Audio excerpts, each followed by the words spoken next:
আসসালামু আলাইকুম। ১৯তম শিক্ষক নিবন্ধনের জন্য গুরুত্বপূর্ণ ২৫টি প্রশ্ন। আমরা এখন প্রশ্ন সমাধান করব। চলুন শুরু করি। এখানে ১ম প্রশ্ন হচ্ছে, কোনটি কার্বোহাইড্রেট পরিপাকে সাহায্য করে? এটি একটি বিজ্ঞানের প্রশ্ন। দেখুন এখানে বলছে কোনটি কার্বোহাইড্রেট পরিপাকে সাহায্য করে। এখানে ১ম এ রয়েছে পেপসিন। পেপসিন এটি মূলত প্রোটিন পরিপাকে সাহায্য করে। এরপরে রয়েছে অ্যামাইলেজ। অ্যামাইলেজ এনজাইম এটি কিন্তু কার্বোহাইড্রেট পরিপাকে সাহায্য করে।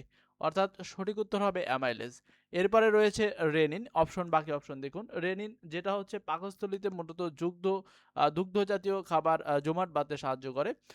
এছাড়া এখানে রয়েছে পরের অপশনে রয়েছে ট্রিপসিন। এটিও তো মূলত হচ্ছে আপনার আমিষ পরিপাকে সহায়তা করে। তাহলে এখানে সঠিক উত্তর হবে কি? অ্যামাইলেজ, যেটি কার্বোহাইড্রেট পরিপাকে সাহায্য করে। এরপরে দেখুন ২ নম্বর প্রশ্ন, ইউনিসেফ এর সদর দপ্তর কোথায় অবস্থিত? এটি মূলত অবস্থিত অর্থাৎ যুক্তরাষ্ট্রের নিউ ইয়র্ক শহরে ইউনিসেফ এর সদর দপ্তর অবস্থিত।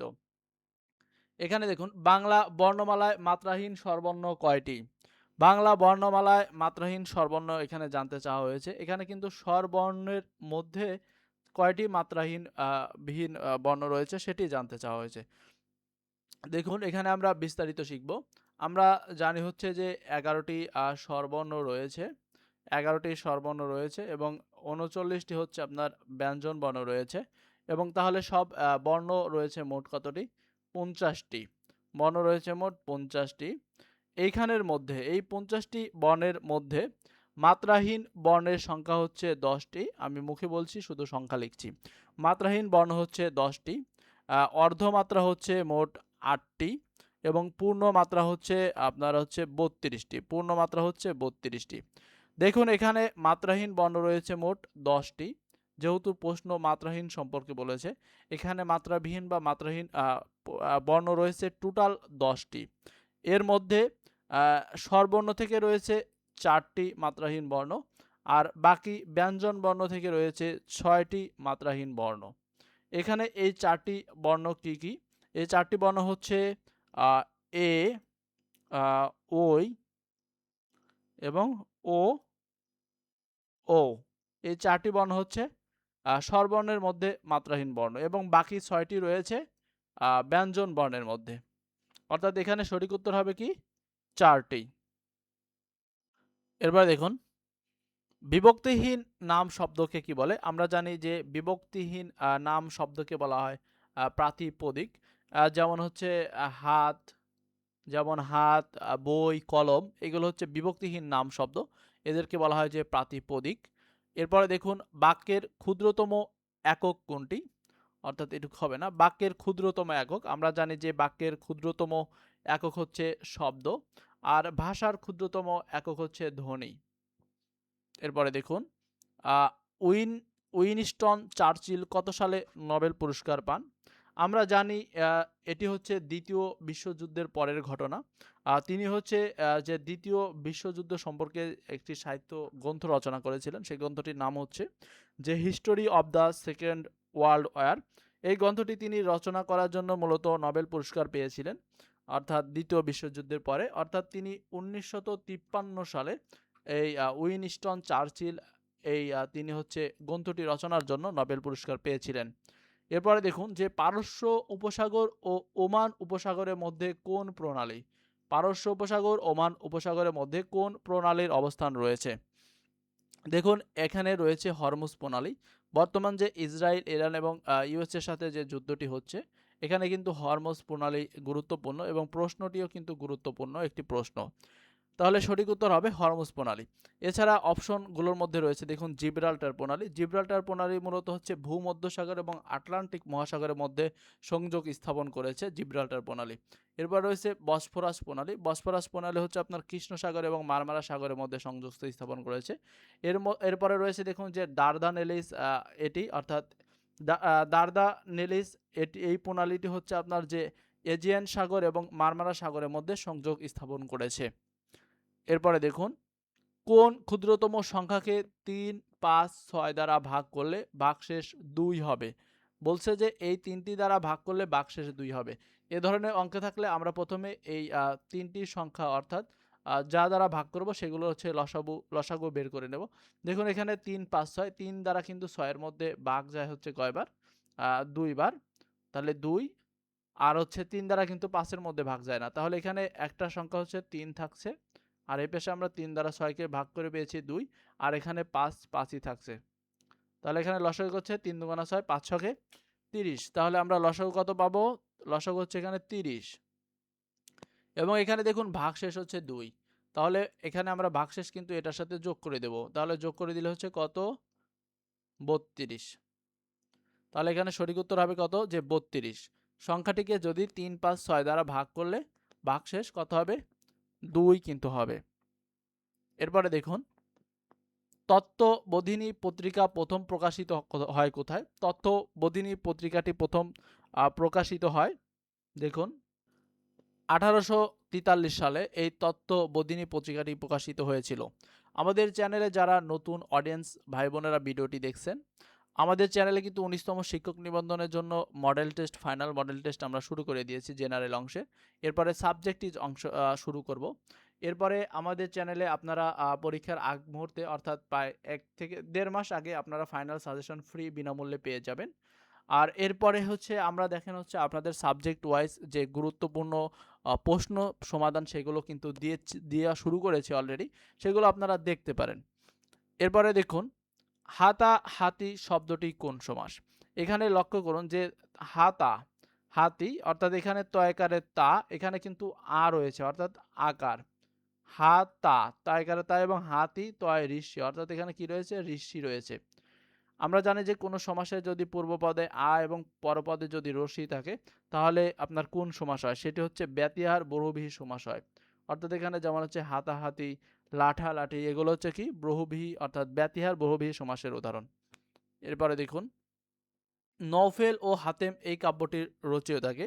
নওফেল ও হাতেম কাব্যটি প্রকাশিত হয়েছিল প্রথম হচ্ছে আপনার 1961 সালে। 1961 সালে এই নওফেল ও হাতেম কাব্যটি প্রকাশিত হয়েছিল। এটির লেখক হচ্ছে ফররুখ আহমেদ। এটি কিন্তু একটি গুরুত্বপূর্ণ প্রশ্ন। এরপরে দেখুন অক্ষির অভিমুখে এর সংক্ষেপ কি? অক্ষির অভিমুখে এর সংক্ষেপ হলো যে প্রত্যাক্ষ। এরপরে দেখুন কোনটির ভাজক সংখ্যা জোড়? এটির একটি শর্টকাট শিখিয়ে দিচ্ছি আমরা। এখানে দেখুন আপনারা মনে রাখবেন যে পূর্ণ বর্গের ভাজক সংখ্যা সাধারণত বিজোড় হয়। পূর্ণ বর্গের যেমন হচ্ছে আমি ছোট সংখ্যা দ্বারাই বোঝাই, যেমন হচ্ছে 16। যদি প্রশ্ন করতো যে 16 সংখ্যাটির ভাজক সংখ্যা জোড় কিনা, জোড় কি হবে কিনা, দেখুন যদি পূর্ণবর্গ, এটি কিন্তু পূর্ণবর্গ, একে বর্গ হচ্ছে কত? হচ্ছে 4। এ ধরনের পূর্ণবর্গ সংখ্যা থাকলে এদের ভাজক সংখ্যা জোড় হয় না, বরং বিজোড় হয়। এখানে প্রথম অপশনটি দেখুন 1024। আমরা জানি যে 1024 এটিকে যদি আপনারা বর্গমূল করেন তাহলে কত হবে? 32। 32 কিন্তু 1024-এর অর্থাৎ 32কে আবার স্কোয়ার করলে 1024 পাওয়া যাবে। এখানে দেখুন যে 81 অর্থাৎ 8181 এটিকে যদি আমরা 90 দ্বারা 90কে যদি স্কোয়ার করি তাহলে এটি পাওয়া যাবে। এবং 1225 অর্থাৎ এটিকে যদি আপনারা হচ্ছে 35 অর্থাৎ 35কে যদি স্কোয়ার করেন বা 1225-এর বর্গমূল হবে 35। অর্থাৎ এই তিনটি সংখ্যা যেহেতু বর্গমূল পাওয়া যাচ্ছে তাহলে এগুলোর ভাজক সংখ্যা হবে বিজোড়। আর যেটির বর্গমূল পাওয়া যায় না সেটি হচ্ছে ভাজক সংখ্যা জোড়, যেটি প্রশ্নে চাওয়া হচ্ছে। অর্থাৎ 2048 এটির বর্গমূল করলে এখানে কিন্তু ভগ্নাংশ চলে আসবে বা দশমিক সংখ্যা চলে আসবে। এজন্য এখানে সঠিক উত্তর হবে কিন্তু 2048। এরপর দেখুন ঢাকা পৌরসভা কোন সালে প্রতিষ্ঠিত হয়েছিল? 1 আগস্ট 1864 সালে প্রতিষ্ঠিত হয়েছিল ঢাকা পৌরসভা। জীবনানন্দ দাশের জন্মস্থান কোন জেলায়? তিনি হচ্ছে 1899 সালের 17 ফেব্রুয়ারি বরিশাল জেলার ধানসিঁড়ি নদীর তীরে ব্রাহ্মণ পরিবারে তিনি জন্মগ্রহণ করেছিল। অর্থাৎ সেটি হচ্ছে কি? বরিশাল জেলা ধানসিঁড়ি নদীর তীরে তিনি জন্মগ্রহণ করেছিল 1899 সালে। আপনাদের উদ্দেশ্যে একটা প্রশ্ন করছি, 1899 সালে আর কোন কবি জন্মগ্রহণ করেছিল? আর একটা প্রশ্ন করব হচ্ছে যে কোন কবির মা একজন কবি ছিলেন? এই দুটি প্রশ্নের উত্তর কমেন্ট বক্সে জানাবেন যে কোন কবির মা একজন কবি ছিলেন। এখানে দেখুন যে তুগরিক কোন দেশের মুদ্রার নাম? এখানে প্রথমে রয়েছে লুক্সেমবার্গ।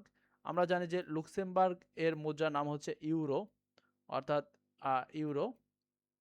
এরপর দেখুন ব্রাজিল এর মুদ্রার নাম হচ্ছে রিয়াল। কম্বোডিয়া এর মুদ্রার নাম হচ্ছে রিয়েল।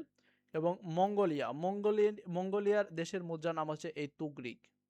তাহলে সঠিক উত্তর হবে কি মঙ্গোলিয়া, এর মুদ্রার নাম হচ্ছে তুগরিক। হিমছড়ি কোন শহরের নিকটবর্তী অবস্থিত? আমরা জানি যে হিমছড়ি হচ্ছে কক্সবাজারের মধ্যে পড়েছে, অর্থাৎ কক্সবাজারে এটি হচ্ছে অবস্থিত। এরপরে আমরা দেখব এখানে একটা গণিত প্রশ্ন রয়েছে। দেখুন বলেছে কোন সংখ্যার 2/7 অংশ 64 এর সমান। এগুলো কিন্তু নিবন্ধনে প্রচুর পরিমাণে আসে এই প্রশ্নগুলো। এখানে বলেছে 2/7 অর্থাৎ 2/7 অংশ 64 এর সমান হবে কোন সংখ্যার। এখানে যেহেতু কোন সংখ্যা চেয়েছে, আমরা সেটিকে হচ্ছে বোঝার জন্য এক্স ধরে নেব বা বের করার জন্য এক্স ধরে নেব। তাহলে কোন সংখ্যার ধরলাম এক্স সংখ্যার 2/7 অংশ হচ্ছে 64 এর সমান হবে। তাহলে এখানে আমরা কিন্তু লিখতে পারি যে এক্স এর আপনার হচ্ছে কত 2/7 অংশ হচ্ছে কত 64 এর সমান। এটি কিন্তু আমরা শর্ত মতে পেলাম যে x এর 2/7 অংশ হচ্ছে কত 64 এর সমান। তাহলে এর বলতে এখানে কি গুণ আকারে রয়েছে, তাহলে x উপরের সাথে গুণ হবে, অর্থাৎ এখানে কত হবে যে 2x বাই কত হবে 7 সমান কত 64। এরপরে কি করে দেব আমরা, যদি আমরা বজ্র গুণন করে দেই, তাহলে দেখুন এইদিকে এদিকে বজ্র গুণন যদি করে দেই, তাহলে এই পাশে থাকছে কত যে 2x, আর 2x সমান কত এই পাশে থাকছে কত যে 64 গুণন কত হচ্ছে 7, যদি বজ্র গুণন করে দেই, তাহলে এখানে গুণ আকারে রয়েছে 2, যেহেতু আমাদের x এর মান রাখবে, তাহলে 2 দ্বারা আমরা এই পাশে ভাগ করে দেব। তাহলে আমি এখানে 2 কেটে দিচ্ছি আর এই পাশে 2 ভাগ করে দিচ্ছি। দেখুন এখানে যদি কাটাকাটি করি 64-র মধ্যে 2 কয়বার যায়, আমরা জানি যে 32 দুগুণ হচ্ছে 64, তাহলে 32 দুগুণ হচ্ছে 64, তাহলে এখানে হচ্ছে 32 গুণন 7 থাকছে। তাহলে এখানে দেখুন যে 7 দুগুণা 14, হাতে থাকছে 1, 3 7 21 আর 1 কত হচ্ছে 22। তাহলে সঠিক উত্তর হবে কত 214। অর্থাৎ এখানে x এর মান আমরা কত পেলাম 214, অর্থাৎ 214 এর 2/7 অংশ 64 এর সমান। এখানে হচ্ছে কত 7 দুগুণা 14, 4 হাতে আছে আমার 1, 3 7 21, 2 22 হবে। এখানে কত হবে 22 হবে, হাতে 1 এটা যোগ করা ভুল হয়েছে, 22 অর্থাৎ 224 হবে। এখানে সঠিক উত্তর হবে কত 224। এরপরে দেখুন the first English dictionary was completed by, অর্থাৎ সর্বপ্রথম যে ইংরেজি অভিধান সংকলন করেছিলেন ইংলিশের, সেটি কে সংকলন করেছিলেন? তিনি হচ্ছেন যে স্যামুয়েল জনসন। তিনি হচ্ছে সর্বপ্রথম ইংলিশ আপনার হচ্ছে যে ডিকশনারি রয়েছে সেটি সংকলন করেছিলেন স্যামুয়েল জনসন। এরপরে দেখুন দি ওয়ার্ড ইমবিব মিন্স, ইমবিব বা ইমবাইব যেটাই বলুন, এটি অর্থ কি? দেখুন এখানে ইমবাইব অর্থ হলো পান করা, ইমবাইব অর্থ হলো পান করা। আমরা এখন অপশন দেখব, এখানে যে টু লার্ন রয়েছে, আমরা জানি টু লার্ন অর্থ হলো শেখা। এরপর রয়েছে যে টু টিং, টিং শব্দটি অর্থ হচ্ছে সামান্য রং করা, টু টিং। টু ড্রিঙ্ক মানে পান করা, তাহলে এখানে হচ্ছে যে এখানে সমার্থক শব্দ বা এর অর্থের সাথে মিল রয়েছে। ইমবাইব শব্দটির সাথে টু ড্রিঙ্ক অর্থ হচ্ছে পান করা। এখানে রয়েছে টু অ্যাকোয়ার, টু অ্যাকোয়ার অর্থ হচ্ছে অর্জন করা, তাহলে সঠিক উত্তর হবে কত যে টু ড্রিঙ্ক।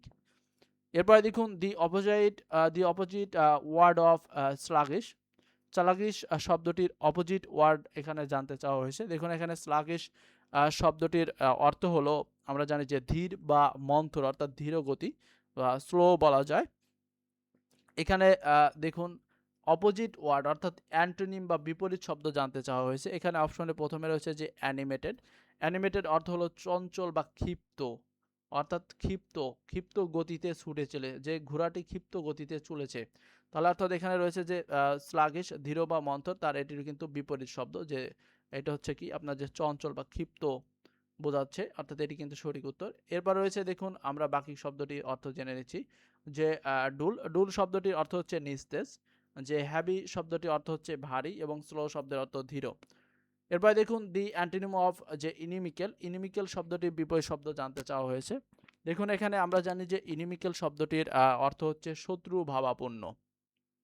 চলুন আমরা অপশনগুলোর অর্থ জেনে নেই। এখানে রয়েছে যে হোস্টাইল, যে হোস্টাইল শব্দটির অর্থ হলো যে শত্রু ভাবাপন্ন, এবং ইনিমিক্যাল শব্দটির অর্থ হলো শত্রু ভাবাপন্ন, কিন্তু এখানে চেয়েছে হচ্ছে অ্যান্টিনিম অর্থাৎ বিপরীত শব্দ।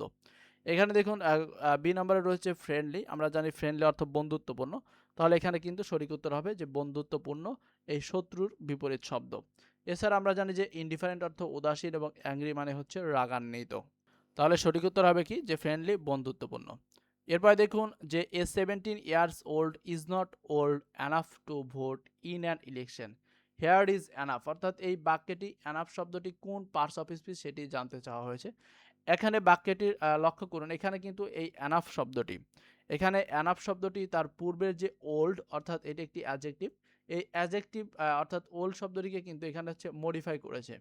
এজন্য এখানে অর্থাৎ অ্যাডজেক্টিভকে যদি মডিফাই করার কারণে এই অ্যানাফ শব্দটি হবে কি, এটি একটি হবে কি আপনার অ্যাডভার্ব, অর্থাৎ এটি হবে কি একটি অ্যাডভার্ব, অর্থাৎ এই বাক্যে অ্যানাফ শব্দটি হচ্ছে অ্যাডভার্ব। এরপরে দেখুন যে when a person সেইজ his all in it means, অর্থাৎ এই বাক্যে অল ইনের যে অর্থটি রয়েছে সেটির সাথে অপশনের কোনটির মিল রয়েছে সেটি জানতে চাওয়া হয়েছে। দেখুন এখানে যে অল ইন অর্থ হচ্ছে অত্যন্ত পরিচান্ত, অত্যন্ত পরিচান্ত অল ইন মানে। এখানে অপশনে রয়েছে দেখুন যে হি ইজ ভেরি টায়ার্ড, অর্থাৎ সে খুবই ক্লান্ত, তাহলে এটি কিন্তু সঠিক উত্তর। অর্থাৎ সে অত্যন্ত পরিচান্ত অথবা সে অত্যন্ত ক্লান্ত, এটি কিন্তু সঠিক সিনোনিম বা সমার্থক শব্দ বা এর অর্থের সাথে মিল রয়েছে। বাকিগুলো আমরা একটু জানার জন্য জেনে নেব। এখানে রয়েছে যে হি হ্যাজ অ্যারিভড, অর্থাৎ সে পৌঁছেছে। আর সি নম্বরে রয়েছে যে হি হ্যাজ ফিনিশড প্যাকিং, অর্থাৎ সে প্যাকিং রেডি করেছে, শেষ করেছে। এখানে দেখুন যে হি হ্যাজ গট এভরিথিং, অর্থাৎ সে সব কিছুই পেয়েছে। এই ছিল আমাদের গুরুত্বপূর্ণ 25টি প্রশ্ন সমাধান। এরপরে ভিডিওটি দেখতে হলে অবশ্যই আমাদের চ্যানেলটিকে সাবস্ক্রাইব করবেন এবং লাইক দিয়ে পাশে থাকবেন। সবাইকে অসংখ্য ধন্যবাদ।